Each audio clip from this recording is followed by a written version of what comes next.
Graduate Medical Education Board of NMC, Dr. Anil Kumar sir, who is Director NOTTO, Dr. Arpita Ray Chaudhury madam, President Indian Society of Organ Transplantation, Dr. Manish Balwani sir, who is Secretary ISOT. And I am Dr. Saurabh Sharma. I am Assistant Professor in Nephrology at Vardhaman Mahavir Medical College and EC of ISOT. Over to you, Manish Balwani sir. Thank you, Dr. Saurabh. So we are fortunate enough to have such an luminaries who are going to help us in promoting the diseased organ donation and the quality maintenance of donors. So I would like to thank Dr. Vijay Oza sir, Anil Kumar sir, and Dr. Arpita madam for agreeing to be the part of this panel. To start, I would request Dr. Vijay Oza sir to just shed some light on, sir, what steps we expect NMC to be taking, including the transplant and organ retrieval training in PG medical education curriculum. Yeah, thank you. At the outset, I thank Dr. Saurabh, Dr. Arpita, and yourself for inviting the NMC in this important educational event of the Indian Society of Organ Transplant. Being a urologist and a transplant surgeon, I am deeply involved in the transplantation since 1988. NMC is a regulatory body by act of the parliament to ensure high quality and affordable medical services in the country through robust medical education system. And transplantation is one of the best gifts of modern medical science has given to the world. NMC recognizes the importance, and also we are aware that significant efforts are required to enhance and improve the transplant services, as we are fulfilling less than 10% of the requirement at present. So what NMC can do? The NMC is a regulatory body. By way of regulations, definitely NMC can promote the transplant activity as well as awareness in the country. We at the PG board, we have a regulation called Postgraduate Medical Education Regulation. And we have in this regulation, we have various modules of training like cardiac life support system, ethics, medical research, etc. It is possible that we can, by the permission of the NMC, we can include a transplant module in this common postgraduate regulation module, so that all the postgraduate students in all the specialties are exposed to this. And this will be a great step in promoting the transplant activities in the country and awareness. So this is the way the NMC can help. Regarding the curriculum and its reforms, obviously it is a continuous ongoing process, and we have been very active in incorporating the transplant portion in the various curriculum. We have been updating the urology curriculum, and in that we have mandated the requirement of renal transplant training program for all the urology students. So this is how we have been trying to improve the transplant things. The another important milestone is a recognition of the qualification regulation. You must be aware that there is a new regulation which we have enacted. It's called a recognition of a qualification regulation. Previously, this kind of regulation was not there.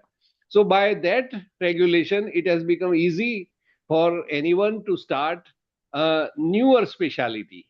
And then there is a future hope that that is exclusive specialty on transplantation can come up by this way of this new regulation if they have enough workup.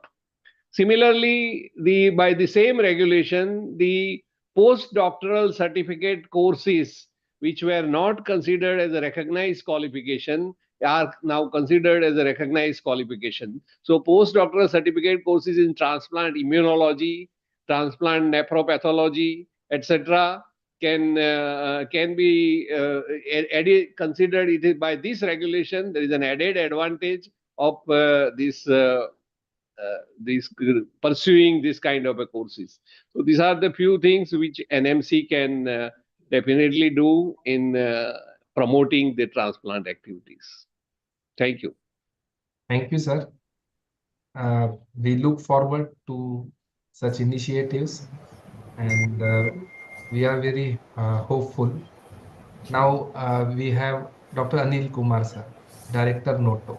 Sir, how does NOTTO plan to integrate transplant education ji ji to postgraduate medical training, and how essential it is? Actually, at NOTO level, we analyzed. Yeah, good evening to Dr. Oza first. Like just I'm just seeing him for the first time. So basically, we analyze. I'll just make a small few slides presentation. Like we analyze the curriculum of PG General Surgery, whether it has got. Can you see this presentation? Yes. Yes. Yeah. Just go to next slide. Basically, if you look at the NMC curriculum for MS General Surgery, we have the concept of brain death and cadaveric organ retrieval already listed over there. Matlab, that they are part of the curriculum.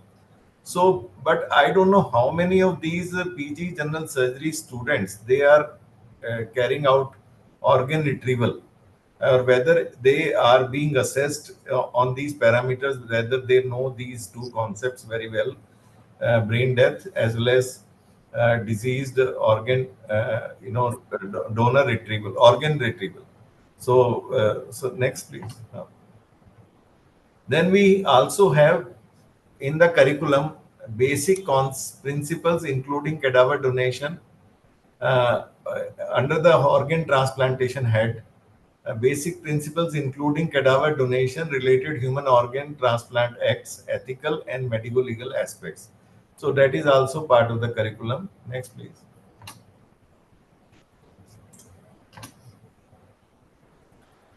So if we look at curriculum covers organ retrieval and transplantation basics, covers even the act, ethical and medical legal aspects. The gaps which we see, perhaps there is a lack of hands-on training in medical colleges regarding organ retrieval, and many of the institutions which are running these PG medical courses in general surgery, they do not perform organ retrieval or organ transplantation. Then limited exposure to real world transplant procedures. So that is also a gap that we see. Potential solutions could be collaboration with the government or private transplant centers for provision of hands-on training. There could be mentor-mentee type of a training program also, or rotational posting of these PG students, general surgery students, in transplant active institutions. Then simulation-based training for surgical and other procedural aspects, and even brain death simulation training can also be carried out. Next, please. MS orthopedics curriculum does include bone banking as one of the, but this is also, I don't know how much of assessment is being made regarding the concepts of bone banking. And today, like I was reviewing, and perhaps there is now a need has been felt for establishing bone banks, and these donated bones or the discarded bones that are being treated and then stored after demineralization or after freeze dried, and they are the best source for using in the orthopedics procedures. And because they evoke very less immune response, and the acceptability by the body is very high as compared to the synthetic materials which are being used. So now demand is rising. So perhaps bone banking can also become part of the more, like this should be also be now assessed, and more banking.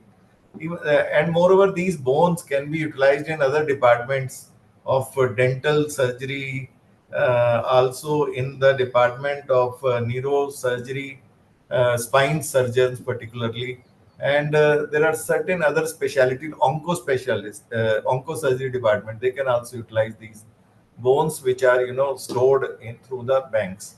So bone banking is one area which is included in the curriculum, but we don't see hardly anyone practicing bone banking or being assessed on bone banking.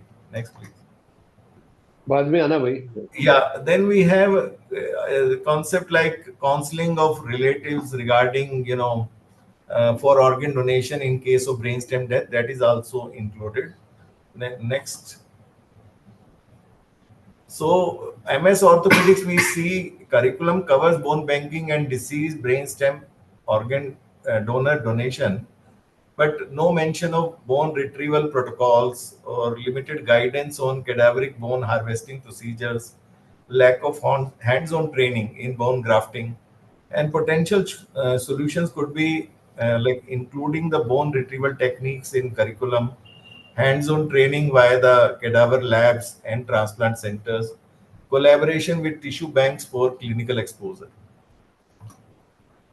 Yeah, that's all. So thank you. So like that's what we assessed the two curriculum of general surgery and orthopedics, where we can like utilize these. The concepts are there, but competency based assessment is there or not there, we are not sure. Thank you, Anil sir, for sharing the current status of transplantation education in our system. Now, Vijay sir, how can postgraduate training in transplantation enhance the organ and tissue donation rates in India? Yeah, there are a lot of challenges, obviously. But the success of a good transplant program or the transplant activities in the country lies on the availability of the donors. And the availability of donors is possible with the help of a very proactive practitioners. So we have what Dr. Anil Kumar has said, that we have to incorporate in the curriculum more and more transplant activities, and at the same time we have to ensure that the colleges are regularly conducting the transplant modules so that the students are actively aware of the transplant things and its benefit. So all the specialities are, if involved together, along with the overall involvement of the paramedicals also, if they are also part of the whole movement, then probably we will have more successful transplant centers or transplant activities in the country. So these are the there are definitely challenges, but we will have to take more active efforts, and probably the ISOT can write to the National Medical Commission about the various measures what the ISOT would like to take, and obviously this can be taken up as a reform measures in the curriculum as well as the regulations to improve the possibilities. Thank you. Thank you, sir, for that kind invitation, and definitely we will follow up with you, sir, with your office, with few of our suggestions. Then, Dr. Anil, sir, what is the role of NTORCs in particular, and how and why the PG students should be trained in these centers? Basically, what we believe that any medical college which is providing MBBS studies, MBBS course, is capable of designated as NTORC, non-transplant organ retrieval center, where the organs can be harvested. Because we have ICU mandatorily, because anesthesia department would always be there, OT would always be there, general surgery would always be there, and ICU beds are always there to take care of the critical care cases. And brainstem death, now we do not require neuro experts also. That is not mandatory. So in place of neuro experts, if we have intensivist like MD medicine or anesthesia, people, they can certify brainstem death in place of neuro experts. So any institution, any medical college which is providing MBBS courses, which is registered for MBBS courses, can be developed as a organ retrieval center. They will require a license because it is only you must have a facility to maintain the donor. That is, ICU is there. You must have facility to certify the donor, brainstem death certification. Third is the organ harvesting, and any staff of the medical college can be trained to play the role of transplant coordinator, which is also a mandatory requirement to register these centers. So when you have NTORC, and these will be the spokes, and from these the organs can be harvested and can be utilized in the centers where the facilities for transplant are available. So it is basically a hub and spoke type of a arrangement can happen, and we can maximize donations, because donations, if we cannot, and gradually these colleges where the NTORCs are set up, they will gradually develop also into the transplant center once the specialities like urology and nephrology, they are developed over there. So they will also be motivated to develop super specialty blocks and provide transplant services. Why it is important to provide transplant services? It improves overall quality of care of that hospital. Once you are providing transplant services, your ICU care goes to another level. Your critical care facilities, they go, you have to develop all those to the matching with the transplant requirements. Otherwise, every surgeon wants good outcomes of its patient, and they will have to provide all the supportive facilities. So overall standard of the hospital improves once you develop them into a tertiary care center providing transplant services. But these NTORCs, which can be set up in any government medical college or in a private medical college where MBBS studies are being carried out, and they can at least become donor centers, and these donated organs can be transported and utilized in the, there is enough time is there. And if we have a good government center which is providing transplant service, because we are aiming to have at least one good government center, multi-organ transplant center in every state, like IKDRC we have in Gujarat, and so that these donated organs can be utilized, and even the poor people can be served. So that is the whole idea of NTORCs.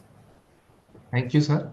And even the residents and the PG medical students will be trained in organ retrieval surgeries at NTORCs. At NTORC, yeah, they can be by rotation posted over there, and they can get They trained. will get Yeah. exposure to such surgeries also. Yes, yes. So in continuing with that, Oza sir, as you mentioned the importance of paramedical persons also, like they can point upon the GCS scaling, Glasgow Coma scale, and they can easily identify these with scale, whether it is GCS 5 or below 5. If it is GCS 3, they can inform the concerned team which is treating that patient, and in a way they can more or identify in helping identifying the brain dead patient. So that important point was there, sir, which you just made earlier. And continuing with that, sir, what challenges do you foresee, sir, in incorporating the transplant education training in the PG medical curriculum, and how it can be addressed? Yeah, see, we have a tremendous drive to increase the medical education facility in the country. But at the same time, the smaller centers lack the infrastructures and facilities. There are very few transplant centers in the country. Probably the it is a transplant is a little bit difficult and a challenging task, and very time consuming. It requires a very committed manpower to do the transplant. So there are a lot of challenges, but I think by incentivizing a little more to the transplant activities, I think government can definitely improve the transplant services in the country. Thank you, sir. I just wanted one query I just had in my mind, because it is very good that PDCC courses, postdoctoral certificate courses, are being recognized by the NMC. So, is there any minimum duration, sir, of these PDCC? It is Yeah. See, so this is a very important thing, that previously we had a PDCC courses, but they were not considered as an additional qualification. yes, sir. So people were doing the PDCC, but they were not having any additional seal of the recognition. Now, those PDCC courses also will be considered as an additional qualification, and their state medical council will register as an additional qualification like DMMCH program. So this will give a additional certification and legal sanction on those courses. And there are centers which are doing the transplant immunology, nephropathology, etc. So then more and more courses will evolve like this, and more and more people will take up some certification or these kind of a courses. Then obviously they will be also the trade bearer or benchmark. They will also be the supporting the transplant programs in some way or other in the country. Sir, yeah, sir. Any minimum duration of these, sir? Yeah, PDCC is for 1 year duration, and PDF is for 2 years duration. So all the PDCC program which are 1 year duration, they have to apply to the NMC, and NMC will evaluate whether this program has got sufficient requirement, whether the institute has done sufficient homework. Like ELBS is conducting a PDCS in transplant immunology, and obviously the program is running very well since many years, and obviously they will be applying to the NMC, and the NMC will be considering that as a recognized qualification. Like that, we have already transplant nephropathology also has been already recognized qualification. So that activity has started, and we are now waiting for the thing. PDF will be for 2 years program. So there is a lack of acceptance of PDF, and people want always to go for DM or MCH. But then the world is on fellowships mood, and we have to accept that the fellowship programs are also equally important, and that over the period of time, this is a little less. 2 years program will be fellowship, and many programs, they do not need 3 years training. So fellowship also we'll have to accept. The time only will give the acceptance to that. Thank you, sir. Arpita madam, what steps ISOT can take and you foresee in medical imparting the transplantation education to the postgraduate students? Hello, Manish. Yes, madam. Yeah, your question is to me? Yes, yes. Yes. So thank you, Dr. Anil Kumar and Professor Oza, for your valuable inputs. It's really a good thing.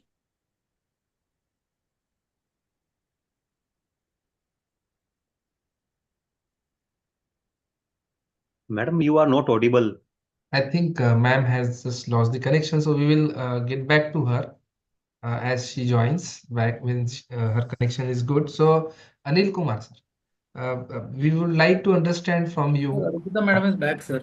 Apart from organ retrieval, how PG students can be trained in tissue retrieval and utilization also? Yes, yes, that is also very important, that that PG students must get trained in tissue retrieval. Like in cornea, if you look at this cornea, and now technicians are also allowed to retrieve cornea. And even eye banks, we are saying ki, matlab they must retrieve at least 50 eyes or 100 corneas in a year to continue to hold on to the license. So on an average, 5 years, they should, in 5 years, when we do the renewal, they must have conducted 500 cornea retrieval. So this responsibility is also to be taken by medical colleges, where the infrastructure is available for training, and eye banks can do training for the for cornea retrieval, cornea banking, and eye banks can conduct in collaboration with the medical colleges or the even the private centers which are conducting good number of cornea donations. So we have like Shroff Charitable in Delhi, or we have LV Prasad Center, which is a very high advanced center in South. So such kind of centers can be identified, and they can carry out these trainings, and then they can also the advanced centers can also carry out training for cornea transplantation.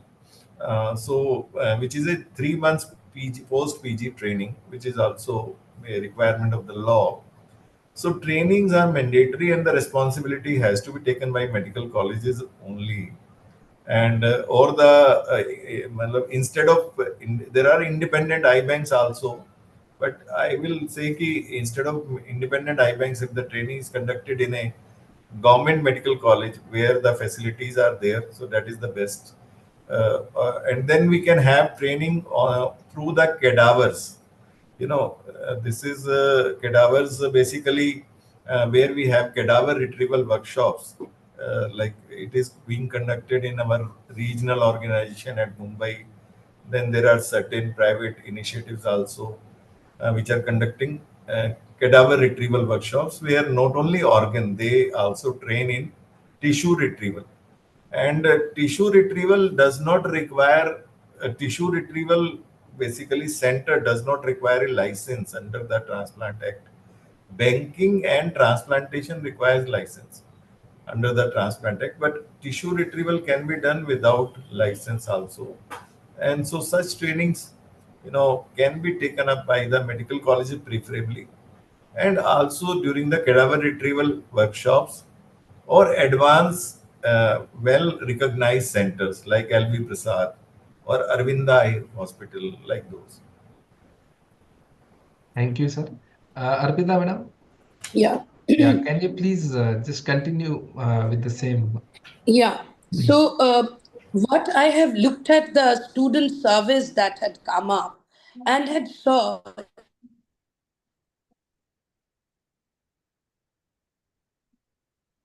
I think there call is I should. a bandwidth issue with The Arpita. video, she can close the video.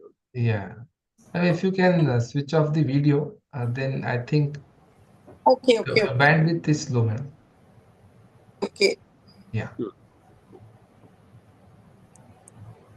It can't switch off from here. Can you switch off from? Yeah, I can. So, what I was thinking, thank you for your valuable inputs, Dr. Ocha and Dr. Anil Kumar.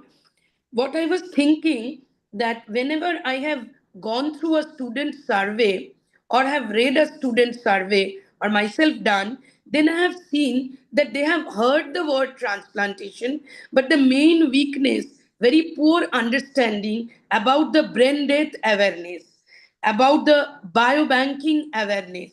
They don't have those type of awarenesses. Those are on curriculum. Still they don't have. So what I feel that from our side also, that is from teacher side, there is a reluctance to put them in question answer. If they are supposed to have a question to answer, some oral questions or some written questions to answer, mandatory about the legal things, about the brain death awareness, it would be very good that they would read, they would go through those and they would have an introductory thing in their mind. Moreover, when we were even in science stream, when we were feeding the frogs to decapitate them, that is the first exposure to brainstem death. So carrying the basic science knowledge to clinical practice would be best thing. In physiology, if they have a chapter on brain death, in even in undergraduate courses, if in the FSM they would read about the Hota law, uh, in PSM program, if they have some awareness spreading activity in the locality, their vocabulary will improve, their communication will improve. Another thing I have seen in student surveys, that even if they know about it, medical students, they do not reveal it, discuss it with their family. So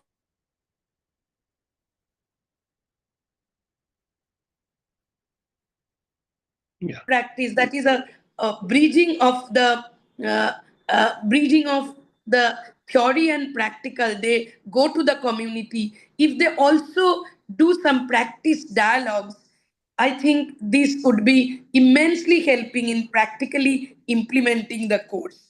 And nursing students and paramedical students, they are another good support for the transplant program.